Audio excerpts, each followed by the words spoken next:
Assalamualaikum warahmatullahi wabarakatuh.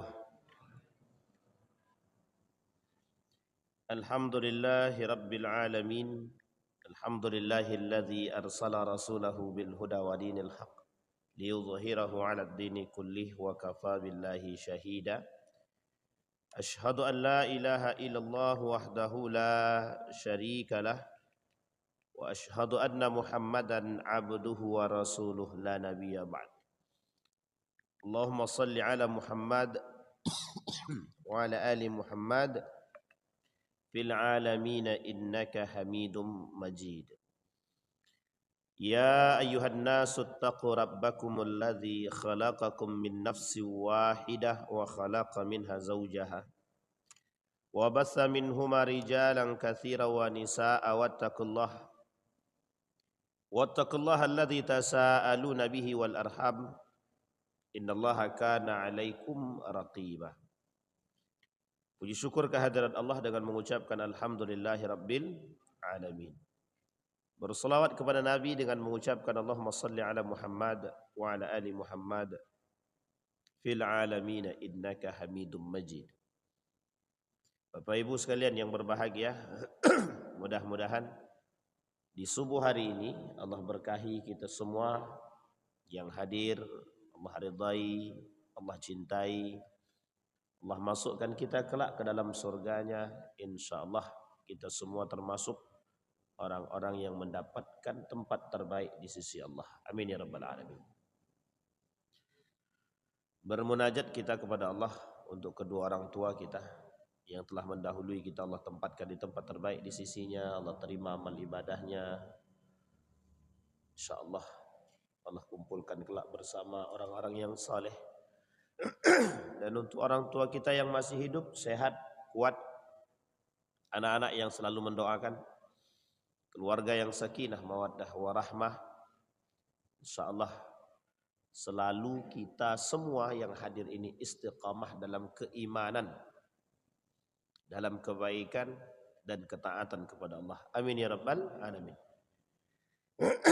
Baik Bapak Ibu sekalian yang berbahagia, beberapa waktu yang lalu kita membahas tentang Nu'man ibn Maqarrin al-Muzayyin, seorang sahabat yang memang dikenal sebagai pemimpin satu kaum, kelompok. Seorang sahabat yang mengajak satu kampung masuk ke dalam Islam, yang bernama Nu'man an-Nu'man ibn Maqarrin al-Muzayyin. Tinggal di perbatasan antara Mekah dan Madinah, tapi lebih dekat ke Madinah. Nama perkampungan tersebut namanya Muzayyin. Nah, perkampungan Muzayyin ini dipimpin oleh seorang pemuda, yang pemuda ini lebih mengedepankan akhlak, akal dalam berpikir. Satu ketika dia mendapat kabar bahwa Muhammad dalam perjalanan dari Mekah menuju Madinah, Yasrib. Kondisi Yasrib ketika itu orang-orang yang ada di Yasrib nih sudah mulai masuk Islam. Maka mereka sangat berbahagia menunggu keberadaan dan kedatangan baginda Nabi Muhammad sallallahu alaihi wasallam. Pada saat itu Nabi belum pemimpin bagi kaum-kaum Yasrib, belum. Pada saat itu Nabi hanya dikenal sebagai seorang nabi dan bukan pemimpin Yasrib ketika itu. Tapi bagi seorang tokoh besar di Yasrib itu bernama Abu Ubaid bin Salul, Abu Abdullah bin Ubay bin Salul, itu namanya. Bagi Abu Ubay bin Salul ini, kelak seorang nabi ini akan menjadi pemimpin. Maka menjadi kekhawatiran bagi dia keberadaan atau kedatangan Muhammad sebagai tokoh pembawa agama baru ketika itu menurut Abu Ubaidah bin Salul, wah ini adalah ancaman bagi diri dia sebagai tokoh ternama dan terkenal pada saat itu. Ini Bapak Ibu boleh cek nanti. Abu Ubaidah bin Salul itu siapa? Abu Ubaidah bin Salul itu tokoh masyarakat besar pada saat itu yang akan digadang-gadang menjadi pemimpin Yasrib. Ketika terjadi pergeseran dan pemilihan tokoh, maka ketika itu yang akan bakal menjadi calon kuat dan calon tunggal itu adalah Abu Ubaidah bin Salul. Karena memang dianggap sebagai orang yang baik. Secara kepemimpinan dikenal. Maka menurut Abu Ubaidah bin Salul, keberadaan Muhammad, kedatangan baginda Nabi Muhammad SAW, menurut Abu Ubaidah bin Salul adalah ancaman. Pada saat itu di tengah perjalanan, dalam perjalanan menuju dari Mekah menuju Yasrib, itu sudah diprediksi oleh seorang pemuda yang bernama Nu'man tadi, bahwa Muhammad ini akan melintas. Nah, satu ketika mereka sedang berkumpul, mereka sedang berbincang-bincang dengan tokoh adat, maka Nu'man ibn Makarin mengatakan kepada para tokoh-tokoh adat, tidaklah sampai kepada kita berita tentang Muhammad kecuali yang baik-baik. Tidaklah kita sampai kepada kita berita tentang karakter Muhammad kecuali kasih sayang. Itu yang disampaikan oleh Nu'man. Jadi orang-orang Muzayyan ini sudah tahu, sudah kenal dengan Muhammad, tapi kenalnya perilaku baiknya saja.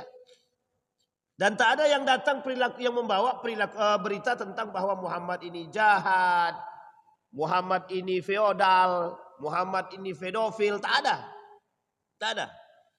Mereka tahunya Muhammad itu baik. Mereka kenal Muhammad itu cerdas, kasih sayang, suka membantu, terlebih pada kasusnya orang buta, Yahudi, yang dikasihi, yang disayangi. Itu kenalnya Pak. Maka apa kata Nu'man? Ini kita singkatin. Kata Nu'man, apa yang membuat kita tidak mau masuk ke dalam agama yang dibawa oleh Muhammad, sementara penduduk sebelah, penduduk Yasrib itu, mereka sudah lebih dahulu mengenal Muhammad dan masuk ke dalam agama Muhammad. Nah, di sini dia menjadi pertanyaan. Sehingga kata kaum-kaum tokoh-tokoh adat tadi, iya juga ya. Nah, itu bahasa sederhana kita. Jadi mereka berpikir, iya juga, kenapa kita tak masuk Islam? Kenapa kita tak masuk kalau memang itu baik? Kenapa kita tak mengikuti risalah dia kalau itu baik? Singkat cerita Bapak Ibu sekalian yang berbahagia, Nu'man kemudian berkata begini. Kata Nu'man, besok pagi yang mau ikut saya bertemu dengan Muhammad, kita bertemu di gerbang. Yang mau bertemu dengan Muhammad, kita bertemu di gerbang. Kemudian Nu'man dengan para sahabatnya besok paginya 10 orang di antara para sahabatnya Nu'man, berarti sama-sama muda, mengikuti jejak Nu'man, ingin berangkat. Apa kata ke sahabatnya? Insya Allah besok kami ikut. 10 orang ikut sahabat. Ternyata Bapak Ibu sekalian yang berbahagia, kemudian Nu'man mengatakan, yang mau ikut saya tunggu di gerbang. Besok paginya satu kampung keluar semua. Berkisaran lebih dari sekitar 400-an lebih. Ada yang menunggang kuda dan lain sebagainya, bersiap untuk mengikuti Nu'man. Ini bukan perang. Tapi bersiap mengikuti Nu'man untuk bertemu dengan orang yang dianggap tadi. Orang yang kok dikenalnya cuma baik saja. Maka ketika paginya sampai, mereka kemudian berangkat bersama menuju Madinah, Yasrib. Sampai di Yasrib, kaget, Abu Bakar kaget. Mengapa nih kayak ada mau perang gitu? Karena tentara banyak. Artinya mereka banyak bawa perlengkapan, termasuk Nu'man ibn Makarin itu sendiri sebagai pemimpin. Ketika itu Bapak Ibu, kondisi umat itu dalam perjalanan itu tidak mungkin tangan kosong. Tidak mungkin tangan kosong. Karena dalam perjalanan itu mereka harus bersiap dengan membawa senjata, akan bertemu dengan kelompok-kelompok penyamun dan lain sebagainya. Maka mereka harus bersiap. Tapi sebagai pemimpin dan termasuk yang ditokohkan meskipun dalam keadaan muda, otomatis dia sudah mempersiapkan segalanya. Nanti kita lihat. siapa sebenarnya Nu'man ibn Makarin tersebut. Nah, kembali kepada poin tadi, sehingga Bapak Ibu, apa kata Abu Bakar, ada apa ini? Mau bertemu, kami pengen bertemu dengan Muhammad. Ketika bertemu dengan Nabi, Nu'man beserta semua jajaran, termasuk para pejabat-pejabat, artinya para tokoh-tokoh adat, menyatakan keislaman. Dalam catatan sejarah, satu-satunya satu kampung masuk Islam. Satu kampung masuk Islam tanpa terkecuali. Jadi semua daripada pengikutnya, semua daripada anggotanya, yang dinahkodai oleh An-Nu'man ibn Makarin masuk ke dalam Islam. Ini pernah kita ceritakan di sini tentang Ustadz Fadlan Gramatan. Baik. Nah, sekarang Nu'man ibn Makarin ini siapa? Nu'man ibn Makarin ini adalah panglima perang yang ditunjuk langsung oleh baginda Nabi Muhammad sallallahu alaihi wasallam. Nanti turun temurun dia, turun temurun.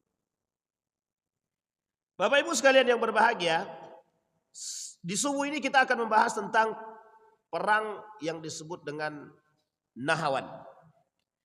Perang Nahawan ini salah satu perperangan terbesar dan perperangan final dalam sejarah Islam untuk menaklukkan kota terbesar, terkuasa, terkuat pada saat itu, Persia. Persia itu, kekuasaan Persia itu terbentang luas. Terbentang luas. Kekuasaan Persia itu bukan hanya Iran saja, bukan. Iran itu sudah Persia. Irak masuk. Syam itu Babilonia dan sekitarnya masuk. Mesir hampir ditaklukkan secara keseluruhan. Dan ini adalah perbatasan kekuasaan yang besar pada saat itu. Kondisi ketika itu, posisi Persia ini adalah posisi yang tak terkalahkan. Ketika itu dipimpin oleh Kekaisaran Persia Sasaniyah namanya. Kita lihat. Siapa Kekaisaran Sasaniyah itu? Kita lihat dalam catatan sejarah. Kekaisaran Sasaniyah ini adalah pemerintahan monarki yang menyembah Zoroaster, api. Kalau dalam Islam disebut dengan Majusi, penyembah Zoroaster. Sudah berapa lama kelompok penyembah api ini? Sudah lama, sebelum Nabi Muhammad lahir. Sebelum Nabi Muhammad lahir ini Persia sudah ada. Persia ini sudah ada. Dan sudah berkuasa atas Babilonia, atas Romawi dan lain sebagainya. Maka ketika itu terdapat dua kerajaan besar. Satu Persia, yang kedua Romawi. Romawinya Romawi Timur. Waktu itu Romawi Barat tidak terlalu berkuasa. Karena yang paling mencolok dan nampak dari sisi bangunan, kekuasaan, kekuatan itu memang dimiliki oleh Romawi Timur, bukan Romawi Barat. Romawi Timur itu mana Ustaz? Romawi Timur itu Konstantinopel sekarang, Turki, Istanbul, Turki. Dan sekitarnya. Romawi Barat, Italia sekarang, Italia. Italia ke atas, Spanyol dan lain sebagainya. Itu masuk dalam daratan Romawi Barat. Romawi Barat pada masanya tidak ada kekuasaan apapun, tidak ada kekuasaan. Bahkan kalau di dalam catatan sejarah itu tak nampak. Nanti ketika muncul Andalusia baru nampak dia. Kalau sudah muncul Andalusia baru nampak dia. Tapi sebelum itu tak nampak. Yang paling nampak dan berkuasa paling lama itu ya Romawi Timur itu tadi. Romawi Timur. Bahkan Romawi Timur ini menguasai semuanya Romawi. Maka disebutlah di situ dengan Romawi. Imperium. Jadi Bapak Ibu singkat cerita, agama resminya apa? Zoroaster. Apa yang mereka sembah? Api. Bahasa mereka apa? Pahlavi. Nah, ibu kota mereka ada namanya Madain. Siprus. Kalau bahasa gaulnya. Berdiri kapan? 224 Masehi. Runtuh sekitar 654 Masehi. Baik, kita urut. Berarti sekitar berapa abad dia berkuasa? Berdiri 224 Masehi. Kemudian hancur 654 Masehi. Jadi kira-kira berapa? 400 sekian. Berarti sekitar hampir 5 abad. Bukan hampir 5 abad, 4 abad setengah. lama kepemimpinannya 651 Masehi. Pada saat ini 4 abad itu sudah lumayan lama, Pak. Sudah lumayan lama. Karena memegang kendali atas segalanya. Tiba-tiba datang kerajaan kecil. Datang kerajaan kecil. Misal ya, misal. Indonesia ini kan besar, luas terbentang. Tiba-tiba datang kerajaan kecil. Kerajaan kecil misalkan. Kita anggaplah misalkan Malaka gitu. Mau menghancurkan Indonesia. Kan golak-golak pemimpinnya, Pak. Mesti ketawa dia, Pak. Ini beneran gak nih kalau perang? Kalau perang udah mati nih gitu deh. Sekali kasih rudal selesai. Tapi jangan remehkan dulu. Itu bahasa. Sama seperti kalang kabutnya Amerika dan dalam menghadapi Iran. Kan kalang kabut sampai sekarang.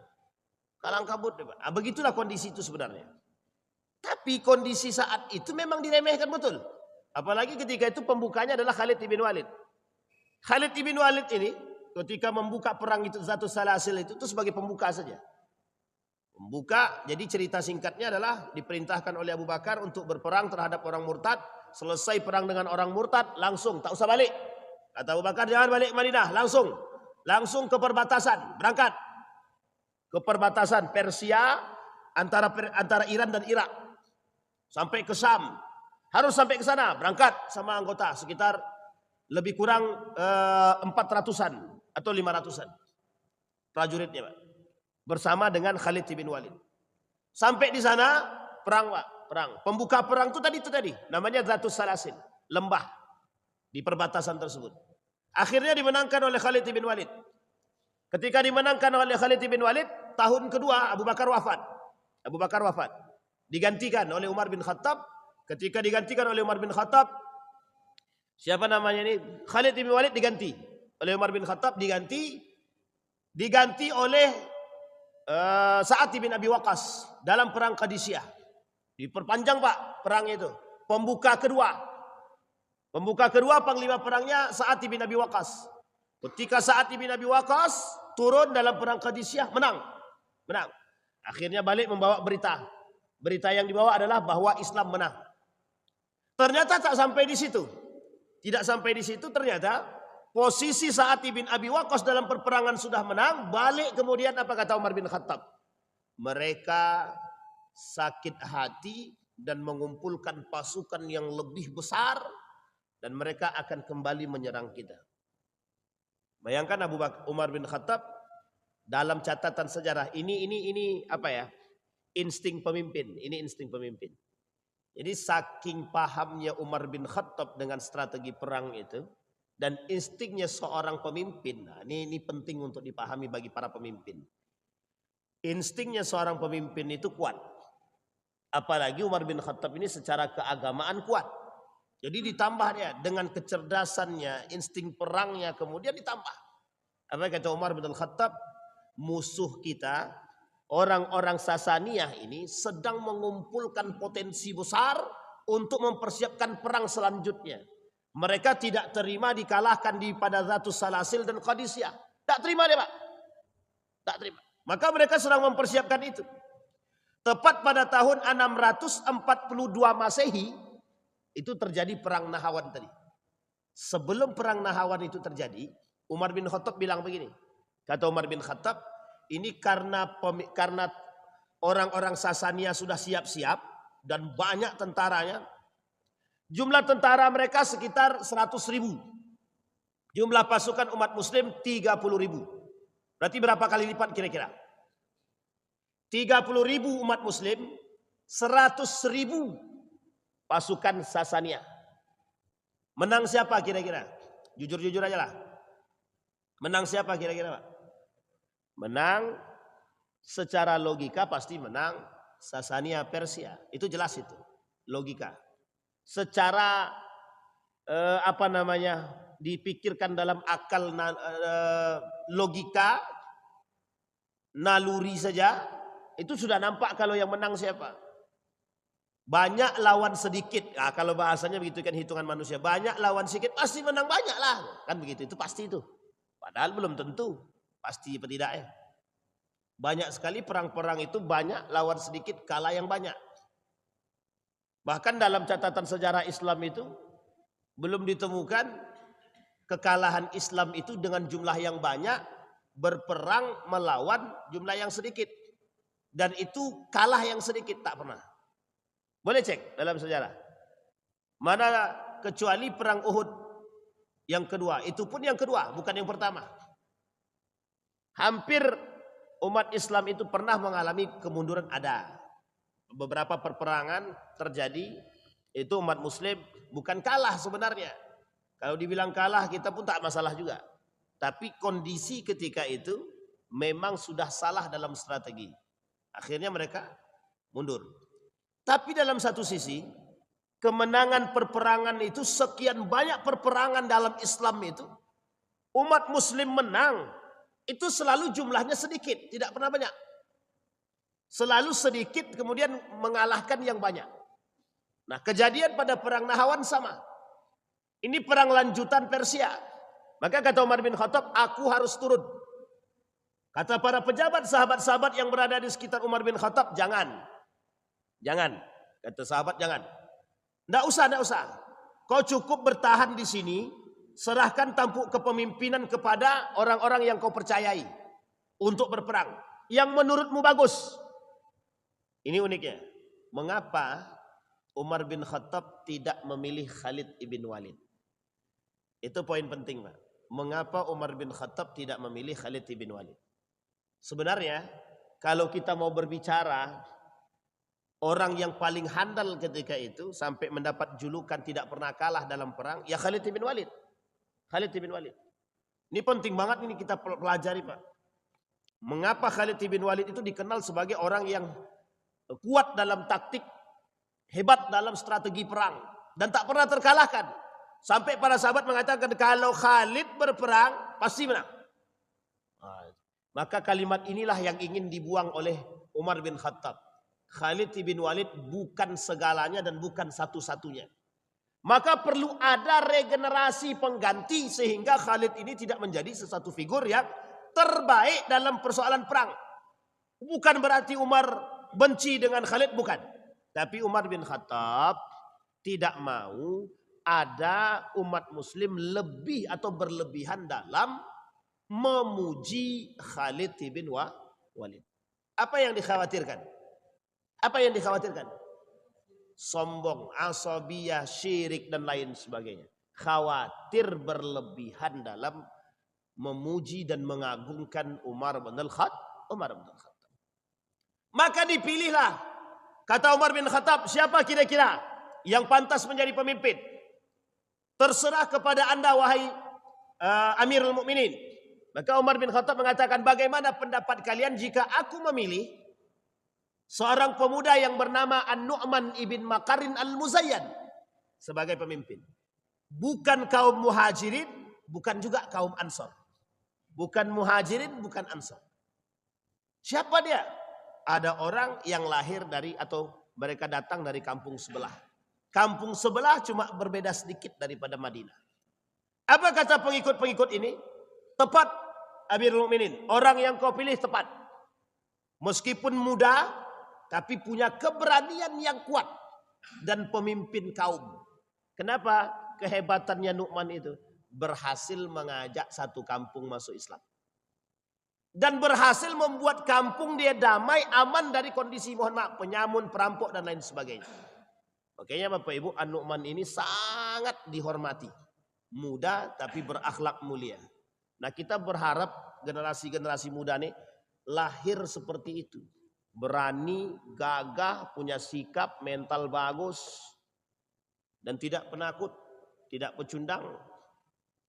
Dan ini penting, Pak, kita harus punya generasi muda. Barulah berani Soekarno mengatakan, berilah aku pemuda, 10 orang pemuda akan kugoncangkan. Tapi kalau letoy semua, Pak, pemudanya, jangan ke 10, Pak. 200 orang aja yang letoy pemuda. Tapi tak jadi kita perang, Pak. Ditengoknya, oh kayak gini, serius tak nih, kata dia kan. Nah, ini kata Ustaz Abdul Somad, ini serius perang apa tidak, kata dia kan. Nah, baik, kembali kepada poin tadi. Jadi Bapak Ibu, perang Nahrawan ini adalah perang lanjutan daripada perang Qadisiyah. Dimulai pada tahun 21 Hijriah atau lebih tepatnya 642 Masehi. 642 Masehi. perperangan mereka lakukan. Perang Nahrawan ini karena sebagai akhir dan ending daripada perang tersebut, daripada perangnya Persia selama 3 kali berturut-turut, termasuk ini perang Nahrawan ini, maka disebutlah dengan Fathul Futuh namanya. Fathul Futuh. Pembebas di antara pembebas-pembebasan.